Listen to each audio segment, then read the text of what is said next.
Bonjour, je m'appelle Philippe Monel, je travaille pour le département de maintenance à l'usine de triage. Quand les camions d'ordures arrivent sur le site, la plupart des camions sont divisés en deux sections, bleu et vert. Ils sont déchargés dans deux usines complètement séparées, différents procédés pour extraire différentes matières de chaque sac.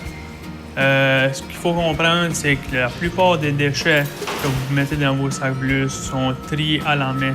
C'est ça l'important d'être déjà bien pré-trié à la maison pour aider les personnes qui le trient à l'usine. Les sacs sont ouverts. Ensuite, ils sont à la deuxième cabine de triage. Eux autres, ils séparent manuellement les rejets, ce qu'on ne veut pas dans le restant de la ligne pour endommager la machinerie ou se prendre dans les machines. Ensuite, dans une deuxième, troisième, quatrième et cinquième station de triage qui vont séparer les plastiques, l'aluminium, papier, carton, tout manuellement. Pour le sac vert, c'est une différente usine. C'est l'usine de compostage qu'on appelle. Le procédé commence pas mal pareil. La seule différence, c'est qu'il n'y a pas personne qui travaille à rouvrir les sacs manuellement dans ce département-là. Il y a une machine qui rouvre les sacs. Ensuite, les déchets sont déchiquetés en plus petites particules. Et ensuite, ils sont compostés un peu comme d'un compost de maison. La plupart des produits non compostables qui sont mis dans les sacs verts ne peuvent pas être recyclés dû à la différence d'usine. Tous les objets ou les déchets que vous mettez dans les sacs verts qui ne sont pas compostables sont perdus. On ne peut pas les recycler, ils vont être enfouis comme des rejets.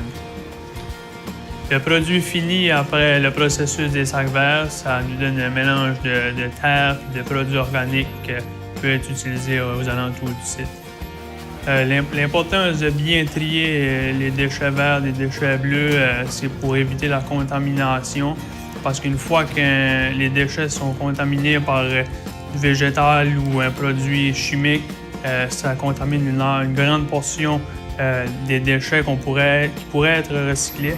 Pour nous aider à garder l'environnement le plus sécuritaire possible, qu'on pourrait éviter de mettre des bonbonnes de propane, des bonbonnes d'aérosol ou de gaz comprimé parce que c'est vraiment dangereux pour les explosions.